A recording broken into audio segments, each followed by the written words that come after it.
আসসালামু আলাইকুম everyone, welcome back to my channel আসমাস cooking show. আজকে আমি তৈরি করে দেখাবো স্পিনিশ ক্রিম পাপ পেস্ট্রি। এই পেস্ট্রিগুলো এতটা মজা যে একবার বানালে বারবার খেতে ইচ্ছে করবে। চলুন দেখে নেওয়া যাক কিভাবে এই পেস্ট্রিগুলো আমি বানিয়েছি।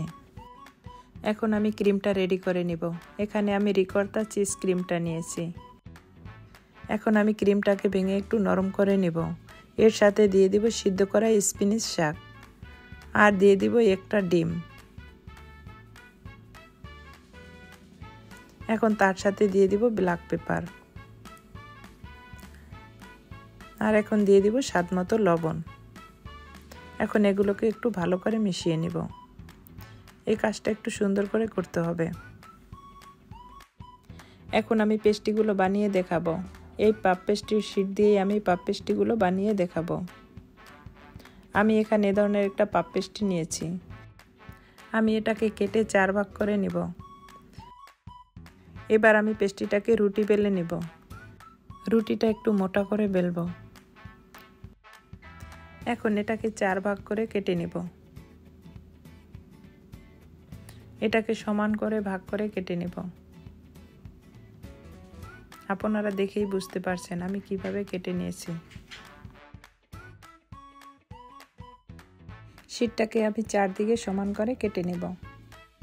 এভাবে চারদিকে কেটে আমি মাঝখানে সেই ক্রিমটা দিয়ে দিব। এখন আমি একটা ফ্লাওয়ারের শেপ বানিয়ে নেব। কোনাকুনি শীটটাকে ধরে এভাবে আটকিয়ে দেব।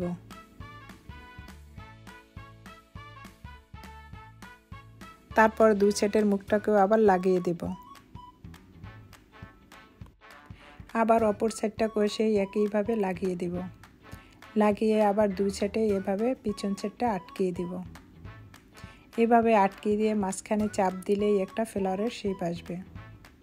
দেখুন ফ্লাওয়ারটা দেখতে কতটা সুন্দর হয়েছে। আমি এখানে বেকিং পেপার দিয়ে ট্রেটা আগেই রেডি করে নিয়েছি। এখন আমি পেস্ট্রিটাকে ট্রেতে বসিয়ে দিব। এটা যে ট্রেতে বেক করবেন সেই ট্রেতে একবারেই বসিয়ে দেবেন। বারবার নাড়াচাড়া করা যাবে না, তাহলে ফ্লাওয়ারের শেপটা নষ্ট হয়ে যাবে। এখন আমি আরও কয়েকটা পেস্ট্রি বানিয়ে দেখাবো। এভাবে ধরে দুই সাইড থেকে চাপ দিয়ে পিছন সাইডটা এভাবে লাগিয়ে দিলে একটা ফ্লাওয়ারের শেপ আসবে।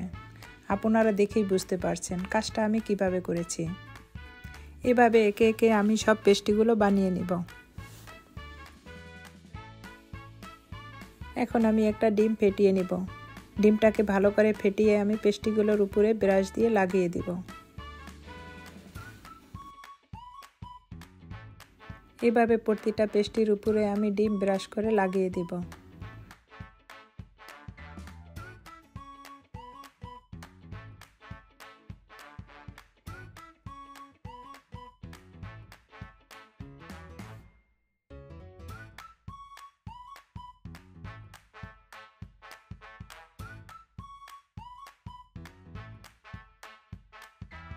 এখন এর উপরে আমি দিয়ে দিব তিল। আমি এখানে সাদা তিলটা নিয়েছি। প্রতিটা পেস্ট্রির উপরে আমি মাঝখানে তিলটা দিয়ে দিব। তিলটা স্কিপ করবেন না, তিলটা দিলে পেস্ট্রিটার টেস্টি আরও বহুগুণে বেড়ে যায়।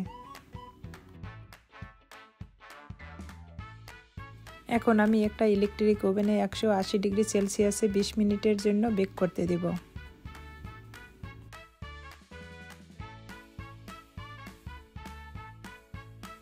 দেখুন আমার পেস্ট্রিটা প্রায় রেডি।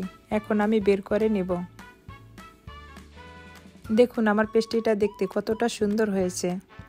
এখন আমি একটা পেস্ট্রি ভেঙে দেখাবো। এই পেস্ট্রিটা দেখতে যতটা সুন্দর, খেতে তার থেকেও বেশি ইয়ামি। যে কোনো অকেশনে আপনারা বানিয়ে এই পেস্ট্রিটি পরিবেশন করতে পারেন। আমার এই রেসিপি যদি ভালো লাগে একটা লাইক দিয়ে আমার চ্যানেলটাকে সাবস্ক্রাইব করে আমার চ্যানেলের পাশে থাকবেন।